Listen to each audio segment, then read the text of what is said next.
I'm Ira Winkler. And I'm Araceli Troy Gomez. And we'd like to welcome you to this edition of the Irari Report, brought to you in partnership with CSO Magazine.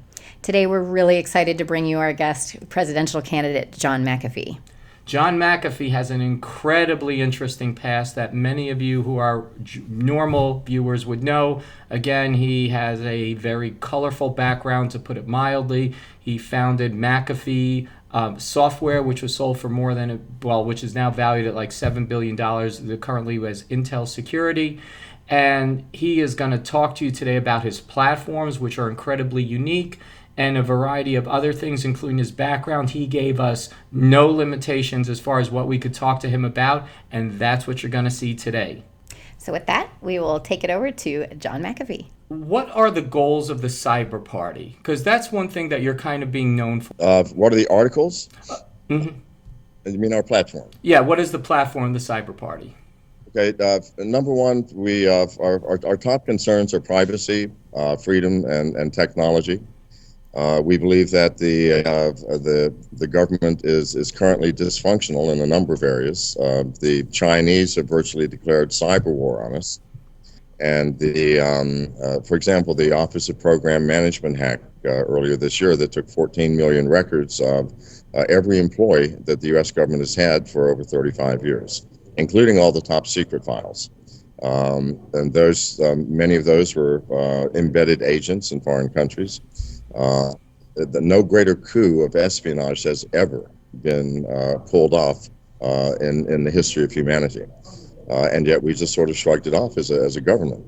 And we don't know what happened to those embedded agents, whether they have disappeared or what. We managed to retrieve them all safely. And we know that some of those agents had families here in America, and yet the government said nothing to us. We don't even have a clue. But this was an act of war. It's unquestionably an act of war, and we were totally unprepared for it. We cannot continue this way, because the next war will not be fought with guns and bombs and battleships. It will be a cyber war. We wake up in the morning, we have no electricity. All of our money has disappeared. Every record of everything has been jumbled and we will not be able to function as a society. People do not realize how dependent we are on computerized information, computerized control systems. Even our automobiles are run by computers, our military hardware.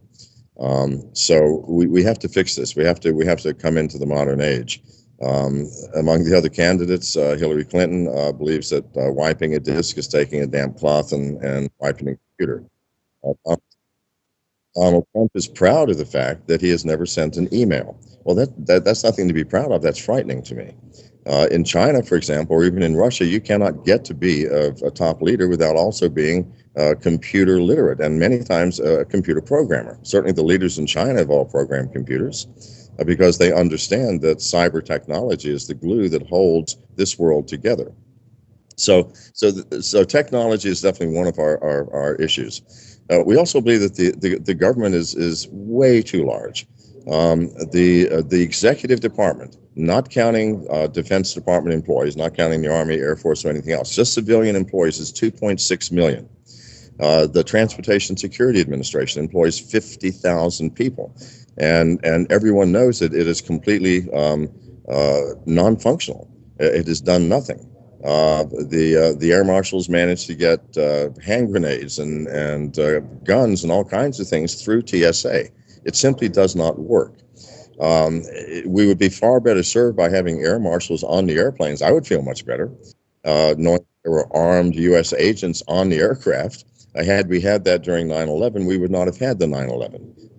As soon as the terrorists got up, armed with box cutters, by the way,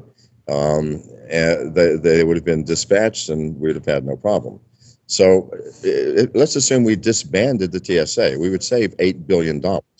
Let's assume we even continued to pay the salaries. Let's say we just sent everybody home but continued to pay their salaries, which is less than $2 billion. We would save $6 billion.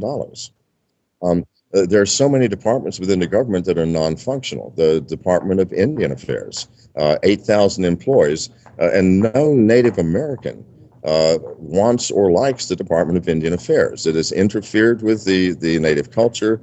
All of its programs have been failures. Why do we even have that?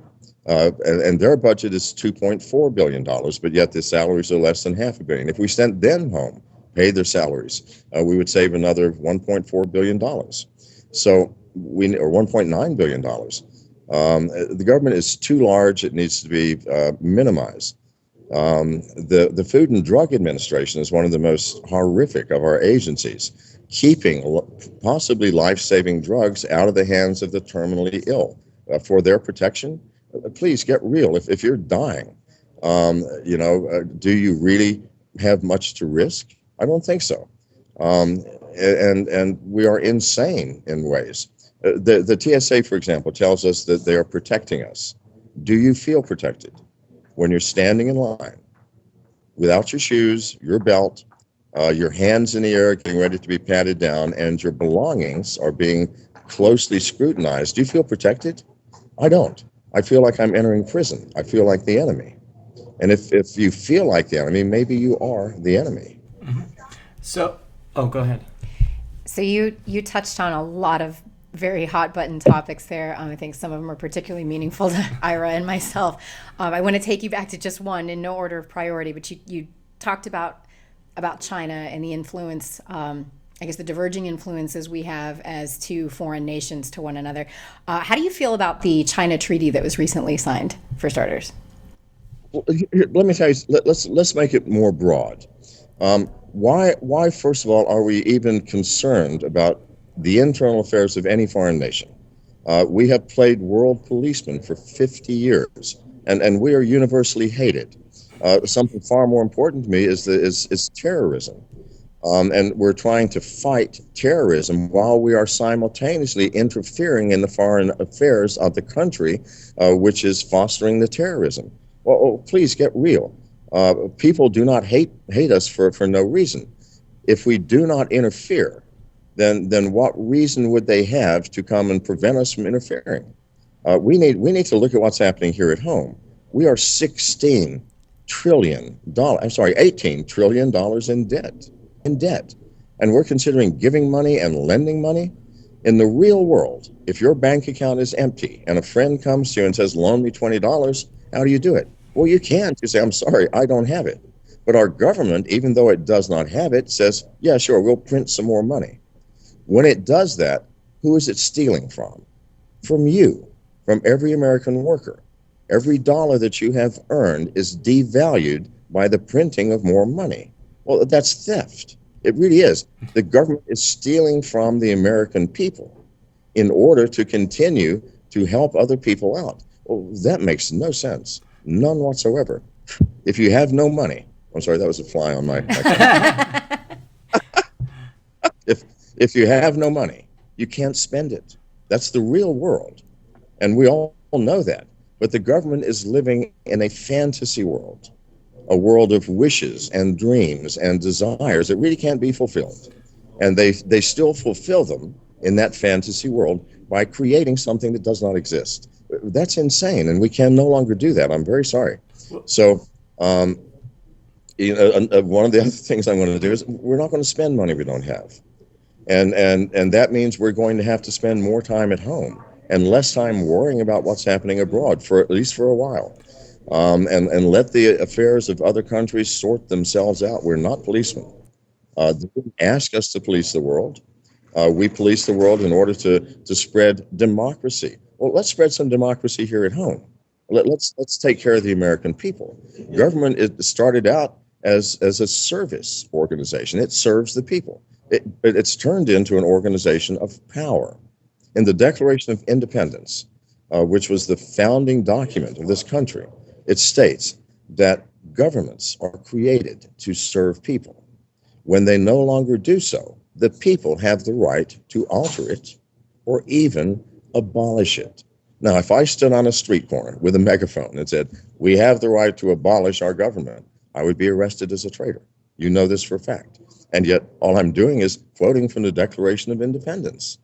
So we have gone so far from the founding fathers and founding mothers' concept of what what government should be, that it is no longer recognizable. It is reversed. What was the principle of truth is now treason.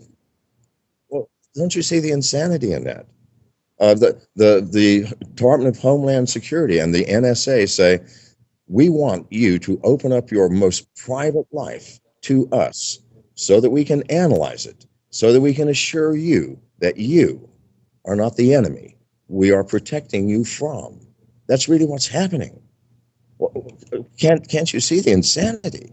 It is insane, and we have to bring sanity back. We have to bring reality back. We can no longer live in a dream world, in a world of fantasy, because that doesn't work in real life.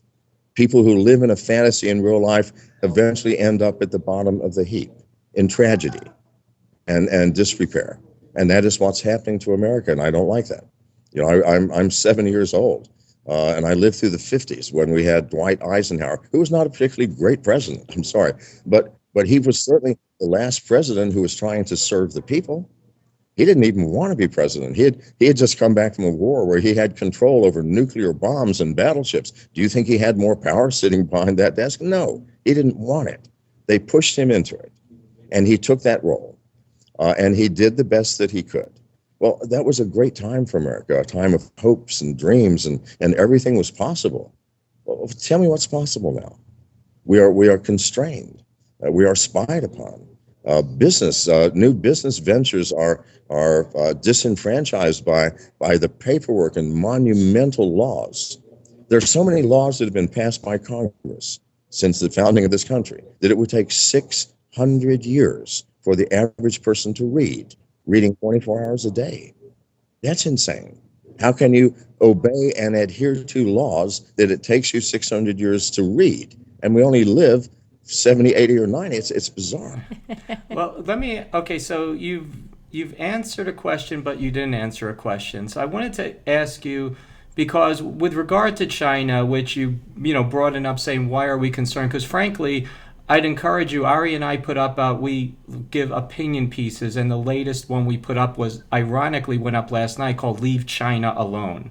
Because instead of worrying about China spying, we should be more worried about protecting our infrastructure so that China doesn't have as easy of a time to spy. That's our opinion. And go ahead. And so with that in mind, here's the question. We agree with you that why are we meddling in China, charging their military officers doing what they've been ordered to do with crimes in the U.S., which to us is absurd. But how are you going to, as president or the Cyber Party or whatever else, the problem is, how are you going to get industry to better protect itself? Because that's where the big cybersecurity problems come from.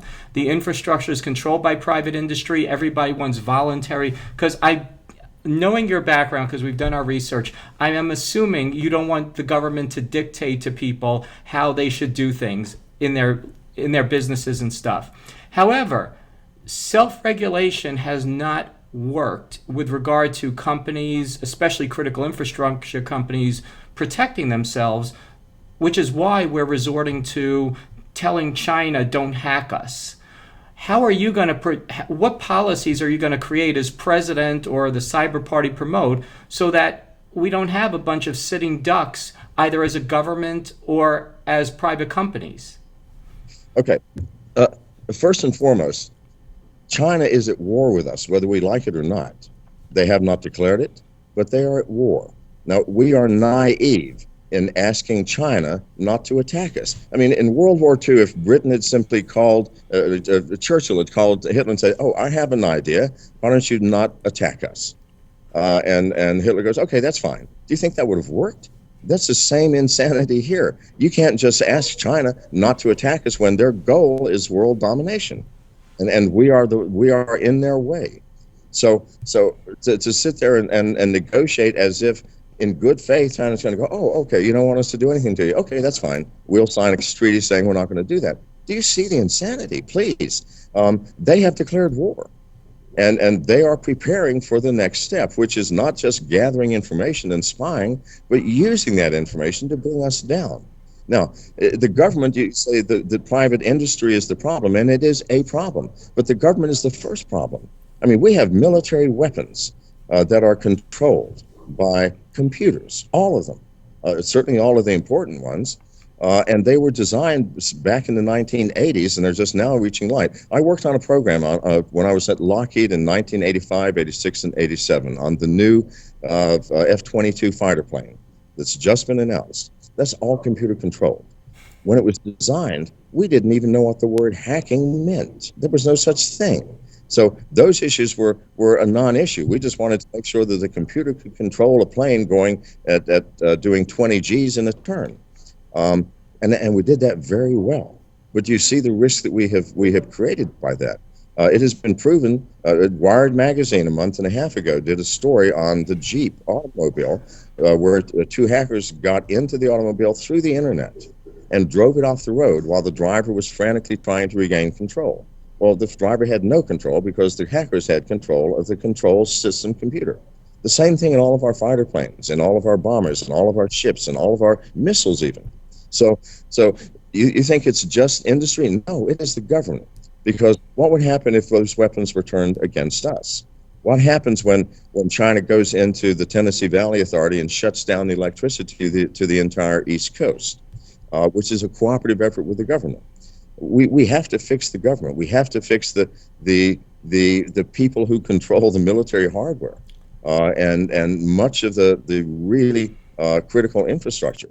And we as a government are far less astute than industry. Sorry, let me ask you this question because you haven't actually answered my question. Because if I were to take your question as it was, the obvious thing I would say is, so do we start doing preemptive strikes on China? We're at war with them, cyberwar. Do we start attacking China right now because they're potentially attacking our cars? Do we go in and, like we did with Iran, for example, with the Stuxnet viruses and stuff like that?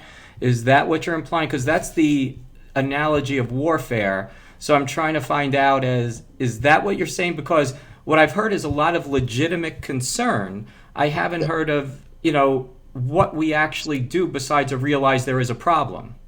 Okay, I was about to give you the answer. Number one, we don't have the ability to attack China.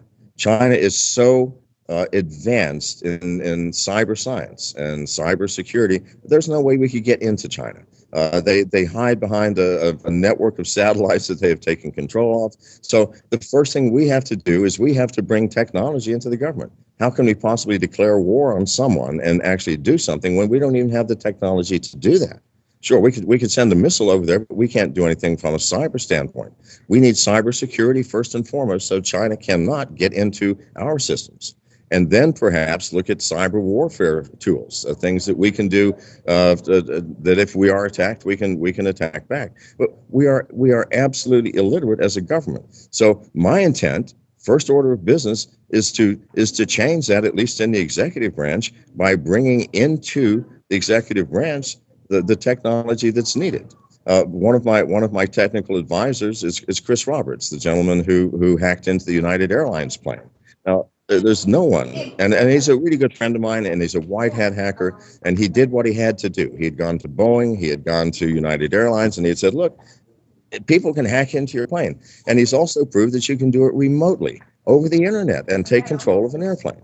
Now, we need people like him. We don't need to be putting him in jail, or we don't need to be saying, oh, bad boy, you shouldn't have done that. No, we need to pay attention and see what he's really pointing out, that we are absolutely defenseless. So bringing into the government people like Chris and thousands of others, people that I know. I'm 70 years old. I've done nothing but technology my entire life. I know the people. I know what to do. We have to change the basic systems that were designed in the government in the late 70s. And then software was built on top of that, and then more built on top of that, and more built on top of that without any basic re-architecture. We have to re-architecture ourselves. We have to bring in the technologists that can do the job. We don't have them now because our government thinks that technology is sort of secondary. If a president said, I cannot read or write, but I'm going to have advisors to tell me what words mean, would you elect them? And yet we have an entire government. There's no one in Congress who can talk coherently about cyber technology, an entire government that's illiterate. That has to change. I can do it in the executive branch without congressional approval, and I will, and it'll be painful. People will have to be replaced and reassigned.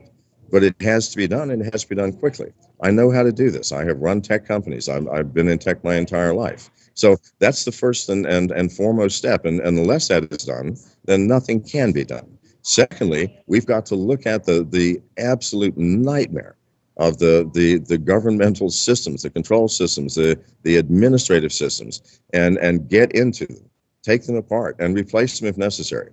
Things like the Obamacare, which took $100 million. I know for a fact I could have done that for 5. I mean, any good technologist could. We contracted it out to a Canadian firm who messed it up monumentally. That if we were competent, we would have known right off the bat what to do and how to do it, and do it cheaper.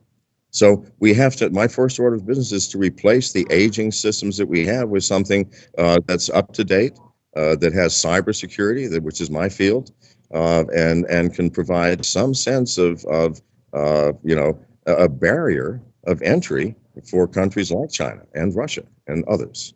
So you've talked a lot about what your strengths and your priorities and your backgrounds look like. Can you talk to us a little bit about what your first year in office would look like? Okay, my first year in office will be the easiest, I think. As the executive leader, using the executive powers, I intend to do a number of things. Step one, to pardon all inmates of federal prisons that are in there for offenses that are marijuana related. Whether you dealt it, you sold it, or you used it, we have filled our prisons with people who smoked a single joint and are serving 15 years time. When we have real criminals in this country, murderers and human traffickers, rapists. We need that space, and I just believe that it is insane for someone self-administering a drug to spend 15 years in prison. It makes no sense. Whether people like that or not, it's how I see it, and it's what I will do. I will disband the TSA, the DIA, and a number of other agencies, reduce the FDA, because they are completely non-functional. The TSA, replace them with federal marshals on all airplanes. The DIA, we do not need a Department of Indian Affairs. I'm sorry. The Native Americans can take care of their own affairs. They are adults. We have squeezed them onto reservations and then tried to help them by removing their culture and Americanize them. What does that actually mean? They are nations within America. So that will be gone. So that's easy. Disbanding things is a piece of cake. As an entrepreneur, we have to do it all the time. In tight times, when we can't pay salaries, we have to get rid of people, and that's a tragedy. But it has to be done. I will hire immediately. Many technologists. It will certainly be in the thousands. That I personally know are competent and can do work, are charismatic enough to lead organizations and begin the process of dismantling our aging systems and replacing them with modern equivalents. That also is a piece of cake. I will rein in the State Department and all of our policing of the outside world, because we haven't policed ourselves. We've turned American citizens into enemies. Rather than trying to make the American citizen free enough to reinvigorate our economy and our nation. These are easy things, and if I can accomplish that in the first year, then I will feel the first year has been well spent. But it's beyond that the problems will come. It will be the reactions both internally, domestically, and from the foreign world, where we're no longer giving money to nations that have been expecting it because we don't have it. I'm not going to run a dream government where if we don't have money, we print it and give it anyway. That's not going to happen. So there will be problems in the second year, a massive fallout, and I don't know exactly what they will be, and we will have to deal with them at that time. I am quick on my feet, and as an entrepreneur, you have to be, and we will just see. The first year will be easy. I'm looking forward to that.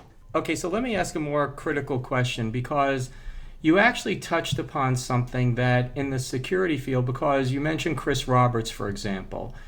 His actions were, even within the security community, which usually applauds it, was rather controversial because, again, you don't beta test or test a live plane putting people at risk. And I'm using him as an example because, as you've heard it and you know your background well, that, people are going to look into your background, which frankly, you're one of the most honest candidates out there, and the technology profession is one that would embrace that more than anybody else, given, let's just say, what we tend to do in our spare time. Our collectively checkered past. Our collectively checkered past, and knowing that you can have a checkered past but still be good people. But the question is, when you start talking about bringing in, your personal background, bringing in people sometimes that are, again, questioned even within the security community, which, frankly, there's a lot of that, but there's legitimate concerns about somebody potentially saying, I turned an airplane in flight. That's kind of a little bit, personally, my personal opinion is, assuming he actually did that, that could be irresponsible. It's not just beta testing. But my question is, with your background and everything else, how do you think the public is going to react to your background? Frankly, at least we know your background compared to everybody else, but that seems to be, your policies are, frankly, from our perspective, sane, rational. You'd be up there with, the people, the more extremists in the Republican candidacy right now. But how do you think people are going to react to your background when you start combining that with a lot more radical ideas? Because you have great policies, how are you going to get into office to get that done? I guess so. That's a few questions all at the same time. Answer whichever ones you feel like. There we go. Here's, first and foremost, I'm 7 years old. I have never met a perfect person. Never. I've met people who pretend to be perfect and speak perfect, and who have polished themselves so much that they look like mirrors, but in action they were flawed, tremendously flawed. If you look at all the other candidates, you're not going to find much negative about their backgrounds because they have polished away all of the rough edges. But in truth, people are what they are. We are fearful. We are judgmental. We're jealous. We get angry from time to time, but we also have joy and love and compassion. We are imperfect creatures, which is why we have society, which is that veneer that makes this all work. So you mentioned Chris Roberts. Yeah, of course. And I'm not saying that what he did was either good or bad, but I am saying he's a very competent technologist and can be managed, and would not be given the power to do things that would be not in the country's interest. I'm far more concerned in talent and in the overall picture of a person, because Chris Roberts is one of the kindest, most gentlest people I have ever met, and certainly the most talented technologist in this country. So am I going to turn him down because he had an error of judgment? No, I'm not. I'm going to watch over it carefully because of that, but I'm not looking for perfection in people. I'm looking for their heart. Where is your heart? Is your heart with America, or is your heart going, I want power? That's the biggest issue. I think most of the politicians are looking for power, so I don't care how clean they are. I don't care what their backgrounds are, how good their judgment is. If what their heart says is, hey, I want the power of sitting in the Oval Office, you should not be in the Oval Office. And likewise, if you have a checkered past or you have made errors in judgment, errors in morality, but your heart goes, I love America and I want to serve, then please, I'm going to choose the one that's imperfect, but really has a heart in the right place. And so the American people, I think, are smart. Deep down, they all know the truth. We all know that no matter how much we love our spouse and no matter how much we trust our spouse, statistically, the overwhelming majority of spouses will have affairs at times. I'm sorry. I'm not trying to be cynical. I'm just trying to say what human nature is. And if we accept that and factor that into our expectations of people, we'll have a much nicer world. So no, I don't know any other way to answer it other than I'm not a perfect person. Absolutely. And neither are many of the people that I will be hiring, but I'll be hiring people with a heart in the right place. And if you have that, then somehow we will stumble through the darkness and come out the end into light. And I truly believe that. And I believe the American people understand that. They do. They have all suffered hardships and tragedy and loss and disappointment. Disappointment. Why? Because we expect the world around us to be something that it is not. Well, I know what the world is, and I don't expect it to be anything else. And I don't expect myself to be anything else. And I know I'm not perfect and will make mistakes. Will the people forgive me, or will they understand it and elect me? I think they will. Right now you have a crowded field, and I don't know your infrastructure, because I'm assuming you would have to get on the ballot in 50 states and stuff like that, and that. Yes, the first date is New Hampshire. The cutoff date is in January, so we're working hard to do the ones we have to legally get into first. Okay, so you're working hard on that. But the question is, given the crowded field, the most viable candidate, third party candidate in the past, has been Ross Perot, who didn't get more than 20% because, and he had very similar ideas to you for a large extent. Yes. So my question is, if you, let me say, if justice does not happen and you do not get elected, because very few people actually get elected president on their first try through anyway. What are your goals for continuing the cyber party and things like that? Because we really haven't heard much about the cyber party, and for it to succeed, it has to frankly be more than something, and I'll say it this way, it has to be more than something that seems like a vanity party for somebody to try to get reelected as a third party candidate, like Ross Perot's party went away. Yes. Okay, first of all, when Ross Perot was around, we did not have the technology that we have today. I'm running a purely electronic campaign, and so far I think we've done miracles in 3 weeks. We're putting out an app in 2 weeks that is going to be a voter awareness app for people who are following candidates. It's going to be like a mini Twitter. We will push to the app 500 characters per candidate every day. See, the problem we have now, if you're not sure about anybody and you're following them all, you've got to go to 17 Twitter accounts. You've got to check the newspapers. It's a nightmare.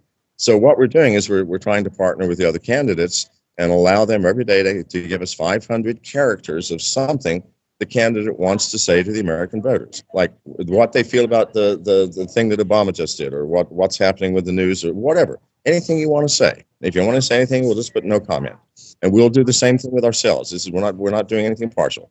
That app will be available in 2 weeks. We're going to put that out. That will facilitate the voters' access to what candidates are thinking and feeling and who they really are. Because if you limit yourself to 50 characters, you're pretty much honing down what's really your feelings are, what's really going on with you. The second app we're putting out, which would be in the end of October, is an application that will help everybody register to vote. There are 24 states plus the District of Columbia that have electronic registration. Well, that's great. We can sure help you with that. We can do that for you. Because we know how to interface, and if we know the uniquenesses of every state's input process, then that's a piece of cake. For the remainder, we can at least point you to the web page for that state that tells you how to vote manually, how to register to vote. We're going to be doing a bunch of those apps. We went out to TechCrunch last week and partnered with 3 companies that have amazing software that will allow me to reach the American public, everybody, if they just download an app, so I can do fireside chats every week, and I can take their input. We're developing software that will parse people's inputs, like there are 10,000 people asking the same question, but in 10,000 different ways. The parser will find out what the meat of it is. Okay, they're all this one question, and then give me the top 10 questions, and I will answer them. Or they may be comments, which I will address, so that we can have an interactive a debate with the American people. Rather, I don't want to debate Donald Trump. He's not going to vote for me no matter what I say. What on earth why would I waste my time? With the American people, I will debate them, and we have the facilities to do that. Ross Perot didn't have that. No other third-party candidate had that. I am using the technology that I know best to facilitate becoming president. This has not happened before. So before we judge, let's not look at the past and what has happened. I mean, there hasn't been a president with a beard for 100 years. Statistically, it's about time then. So that's on my side, right? There has not been a tattooed president. So Inked Magazine came to me for a cover shot and had a tattoo artist tattoo my platform on my chest and filmed it. Okay, most people would think that's crazy. But 1 in 5 Americans is tattooed. That's 40 million people. And you have no idea how strongly inked people stick together. So trust me, I think I know what I'm doing. And I I think that what I'm doing is going to go completely under the radar up until election day, and the world is going to be shocked. I think there will be a landslide. I really do, because for the first time in history, someone is using the most up to date technology for the purpose of winning an election. Never happened before. I think you will be shocked as we go on with how people are going to react to the apps that we're putting out. I would like that app if I were a voter and undecided. I mean, I know who I'm going to vote for, and it will be me. But others are not sure. So wouldn't that be great every day, rather than having to spend hours digging through a mass of news reports and things? Say, what does my candidate have to say today? Or I'm following three people and I haven't decided. So we'll give you those three comments every single day. And so every day you get a new opinion or a new idea and new insight into that candidate. Well, I think that's powerful. And the American people will have that in 2 weeks, and we're not charging for it, and we're not putting our name on it. It will be from the Cyber Party, but it will be an equal playing field. We'll get 500 characters too, as will all candidates. Wait until it starts unraveling and unfolding, and let's see then what your questions may be. Well, let me ask you this question while we're here then, because what you're describing is frankly the 21st century way of politicking that other candidates are doing. The problem is where we have 21st century technology, and the people who use that technology most tend to have the lowest voter turnout, while we have people who the most reliable block of voters tends to be the older people who will not make the best use of that technology. Do you see that as a problem for how you're campaigning in this case? Absolutely not. I see it as an opportunity. We've had a lot of feedback. People saying, well, I don't know how to get on the internet. So I write back and say, tell you what, why don't you invite your children or grandchildren to dinner on the nights that I'll be speaking? And I bet you they can connect you up. Every problem is an opportunity. Just because it has been done a certain way, and just because it has been the older voters, does not mean that I cannot turn around the younger voters. Because I have so many comments from people saying, I've never voted before, but I tell you what, I'm going to go outside and vote this time. And I'll respond going, I understand. So, it's very difficult to go out and vote when your options are, a case of food poisoning or the flu. So to go out and voluntarily invite one of those things into your life, it's hard. So you stay indoors, you lock the door. But I think I can get those people out. And I could be wrong, but I'll bet you $1 if you were betting people. We'll give you that dollar bet. We'll see. Because honestly, it's not that I don't appreciate your platform. I just think in many cases, the way you're describing it, it's almost like you have the right campaigning tool about 15 years too early based upon the typical voter. But the dollar is up for bet, and hopefully we can give it to you we can exchange it in person as appropriate. How's that? Excellent. We'll have dinner over it. But okay, let me ask you, because I know you only have a few seconds, but let me ask you, I really want rapid fire answers, if you could, on different policy questions. So, for example, pro-life or pro-choice? Pro-choice. I mean, why do we have the right to interfere in another person's control of their own body? Okay. I mean, yeah. Next. Okay, so pro-life or pro-choice, got that one down. You are for abolishing of as many government agencies as possible, correct? Yes. What are the other hot button issues? It's all you. Okay. Sorry, I'm trying. Yeah. I'm for reducing penalties for all drugs. I think especially self-administration. I mean, it's your body. And what you do with it really is, why should I get involved? If you're addicted to heroin, that is its own punishment. I'm sorry. We do not need to punish you anymore. How about mandatory minimums? Pardon? Mandatory minimums. All of those things. I mean, how can you just blanket in a blanket way take every possible crime in a specific area and say blanket minimums? There are always extenuating circumstances. There are always human elements. There's always the human heart. That takes the heart out of the issue. It makes it a machine. Law cannot be a machine, which is why we have juries. That's why they were invented. A jury of your peers to judge you as a peer, to put themselves in your situation, in that crime, and what would they have done? maybe they would have done the same thing. Mandatory minimums and things. No, I cannot tolerate that. So with that, we'd like to really thank John McAfee for making time with us again. He's running several businesses as well as running for president, which I assume keeps him a little bit on the busy side. So we really appreciate having him there. And we also appreciate you joining us for today's edition of the Irari Report. Please keep an eye out for us in the future as we bring you other guests. And thank you for watching this episode. So thanks again, and see you really soon. Bye. Bye.